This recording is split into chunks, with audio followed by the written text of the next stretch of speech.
bonjour à tous. Nous sommes toujours sur Global Industrie et nous allons inaugurer une série d'émissions quotidiennes consacrées à la transition écologique. Alors j'ai le plaisir de recevoir Émilie Dumas de l'agence Auvergne-Rhône-Alpes Entreprises qui va nous parler des actions qui sont engagées au niveau de la région Auvergne-Rhône-Alpes pour aider à la transition écologique. Et puis Jean Hérondard, bonjour, qui s'occupe notamment de la décarbonation chez Atos. Alors Jean, si je peux me permettre, je vais commencer avec vous. Première question, vous pouvez nous dire quelques mots sur Atos et comment Atos est venu à s'occuper de décarbonation?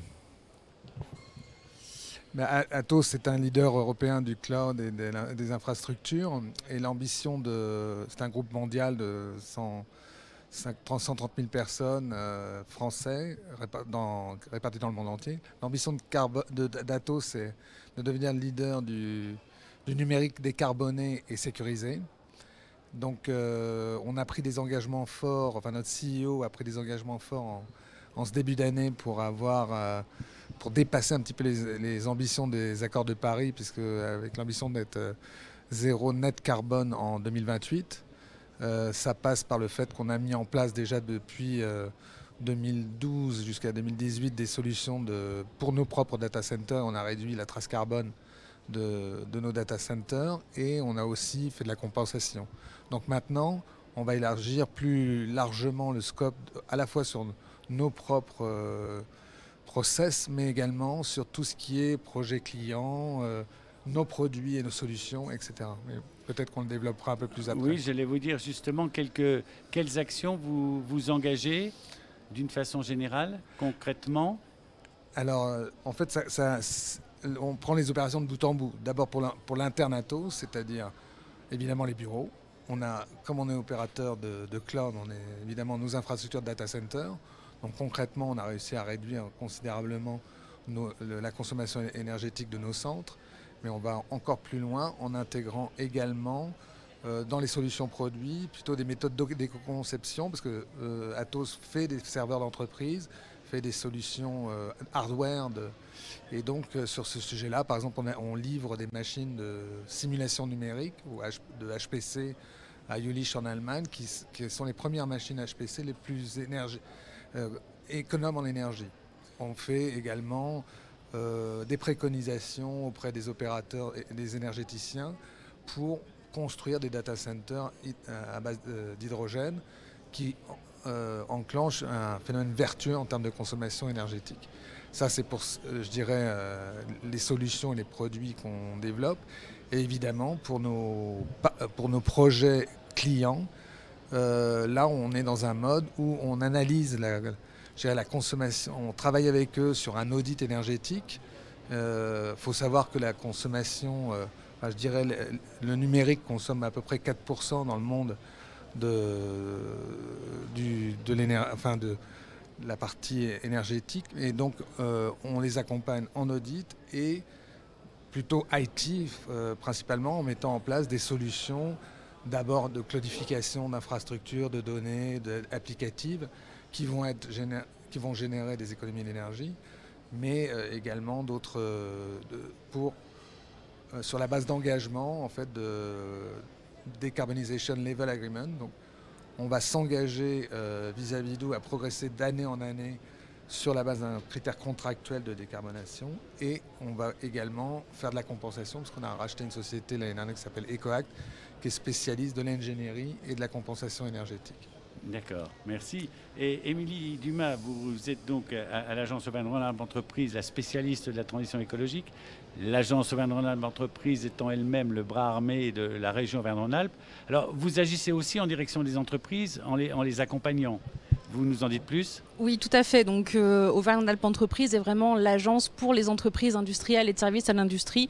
Et nous les accompagnons sur de nombreuses thématiques, dont celui de l'environnement, dont celle de l'environnement et de la décarbonation de l'industrie, sur des sujets vraiment très variés qui peuvent être vraiment la croissance pure de l'entreprise, le développement de l'entreprise, sur des sujets d'innovation, de positionnement à l'international, d'aller chercher des fonds européens, pourquoi pas sur des entreprises qui ne seront pas de la région et qui souhaitent s'implanter également.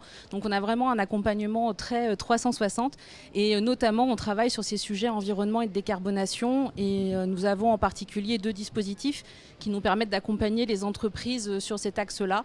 Un dispositif relié plutôt à l'innovation, donc qui s'appelle Innover, qui permet d'accompagner des entreprises qui ont des projets d'éco-innovation en phase de R&D, donc les entreprises de la région Auvergne-Rhône-Alpes, bien sûr, de la PME jusqu'à l'ETI. Donc l'efficacité énergétique, l'intégration d'énergies renouvelables, le fait de développer de nouvelles innovations dans le domaine de l'énergie et de la décarbonation, ça fait vraiment partie des sujets qui peuvent être soutenus via ce dispositif. Sa particularité, c'est que c'est un guichet unique qui regroupe 12 partenaires, dont 3 financeurs, les principaux, la région, l'ADEME et BPI France. Et nous avons aussi un autre dispositif qui est porté par la région Auvergne-Rhône-Alpes et déployé par notre agence, l'ARACT et l'ENE. Et ce dispositif-là s'appelle « Être accompagné dans mon projet Industrie du futur ». Donc là, c'est vraiment comment accompagner les entreprises vers cette, j'ai envie de dire, cette transition au sens large et vers l'industrie 4.0. Et donc, il y a une thématique dédiée à l'environnement dans laquelle on peut traiter des sujets d'efficacité énergétique. Et donc là, c'est une aide au conseil, cette fois-ci, avec un certain nombre de prestataires référencés, des experts, notamment dans le domaine de l'énergie.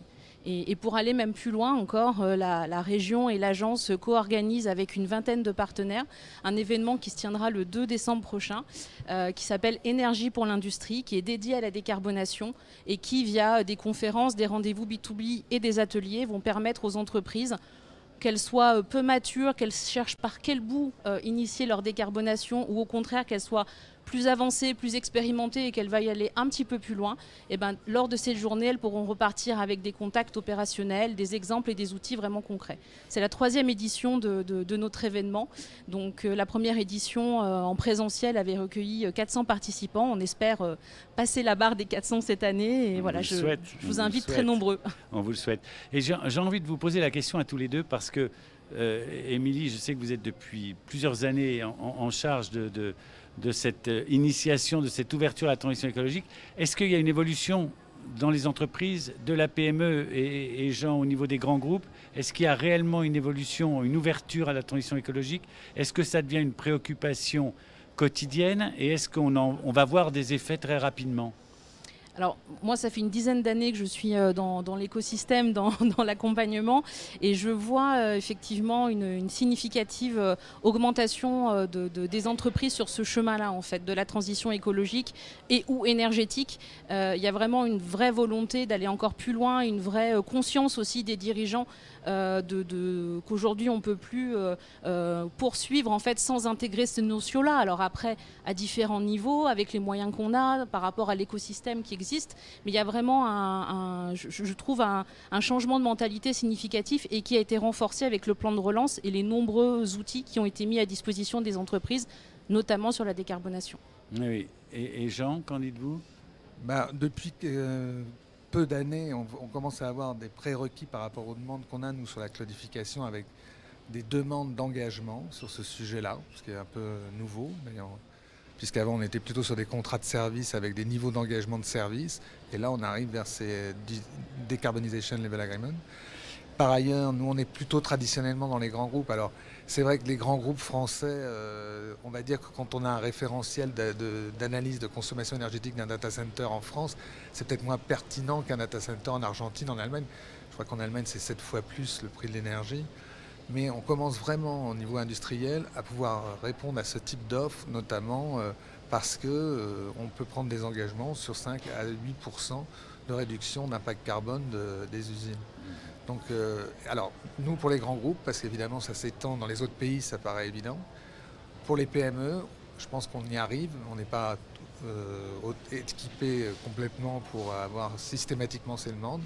Mais comme les offres cloud s'ouvrent aussi de plus en plus vers le tissu PME, c'est en train d'arriver. Effectivement, ça devient un sujet... c'est le sujet du moment, je dirais.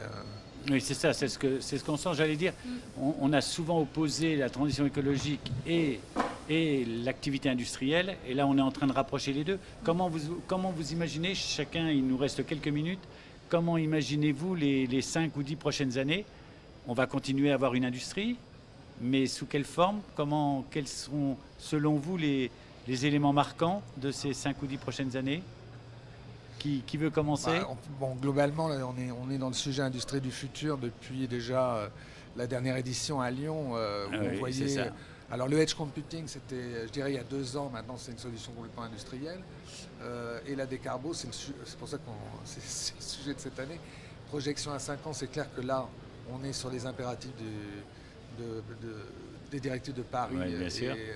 Tout le monde est obligé de suivre. On se rend bien compte, avec les événements récents météorologiques, enfin, qu'il y a une prise de conscience généralisée. Et puis, les consommateurs sont demandeurs de ça. Donc, un producteur, un industriel, je veux dire que ce soit dans l'automotive, dans l'aéronautique, le sujet est fondamental. Et, voilà. Oui.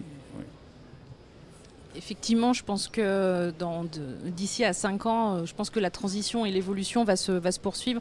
La prise de conscience va être de plus en plus importante et on voit qu'il y a des vrais sujets sur comment je m'approvisionne, est-ce que je peux m'approvisionner local, est-ce que je peux m'approvisionner durable et en bout de chaîne, qu'est-ce que je fais de mes déchets, qu'est-ce que je fais de mes coproduits, est-ce que véritablement je peux pas moi les réutiliser, est-ce que l'entreprise qui est juste à côté, elle peut pas elle les réutiliser.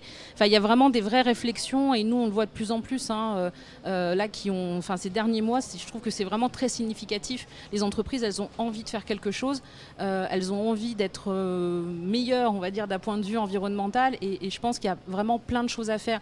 Et le but, c'est pas d'être parfait parce que personne ne l'est, mais en tout cas, c'est d'avancer petit à petit. C'est des petites choses, plus des petites choses qui feront que demain on arrivera à des entreprises encore plus durables et plus performantes, mais sans renier l'économie, sans renier la performance. Au contraire, ça permettra d'augmenter la performance, la compétitivité de l'entreprise dans son écosystème. Et vous avez par exemple sur Auvergne-Rhône-Alpes aujourd'hui combien d'entreprises aidées, enfin qui ont engagé des démarches liées à la transition écologique? Enfin, c'est de quel ordre, hein? Je ne vous demande pas un chiffre précis. Je n'ai pas forcément de chiffre en tête, mais je pense qu'en fait, elles sont beaucoup, sauf que certaines ne le communiquent pas, ou sauf que certaines ne le savent pas. On se rend compte que parfois, des entreprises font des choses en matière de développement durable et d'environnement, mais finalement, elles ne se rendent pas compte que ça rentre dans ce champ-là. Mais c'est très régulièrement, moi je le vois que mes collègues viennent me voir en me disant tiens, l'entreprise elle a telle et telle problématique, puis elle aimerait bien réfléchir à qu'est-ce qu'elle peut faire de ses déchets, ou elle aimerait bien réfléchir à comment est-ce qu'elle peut optimiser son procédé, consommer moins d'énergie, moins de matière.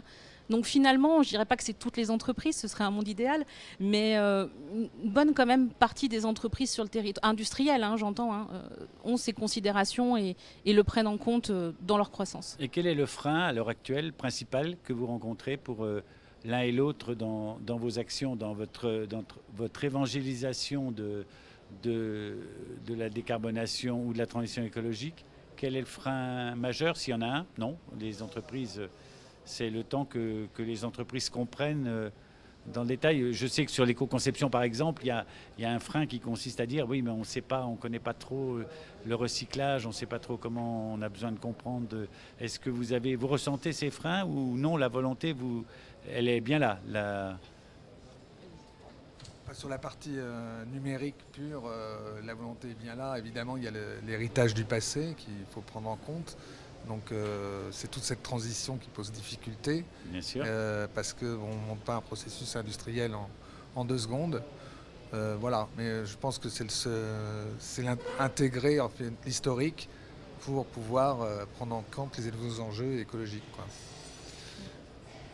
Et alors, du côté de l'agence? Moi, je dirais qu'il peut y avoir peut-être un besoin d'acculturation. Comme vous le disiez, parfois les entreprises ne se rendent pas compte qu'il y a des choses qui peuvent être faites, ou alors elles en ont une image un peu faussée. C'est vrai que malheureusement encore, quand on parle d'environnement, pour certaines, ça veut dire contrainte, ça veut dire réglementation, ça veut dire perte de temps, alors qu'en fait, pas du tout.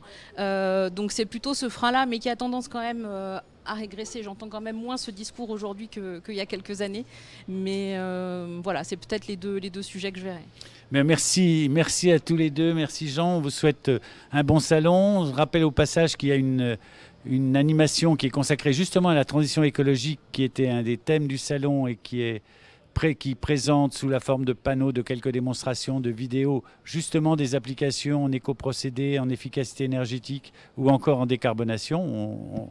On y voit notamment des vidéos du groupe Atos. Donc on se retrouvera pour une autre émission dès demain. Mais merci infiniment pour votre participation et surtout un très bon salon.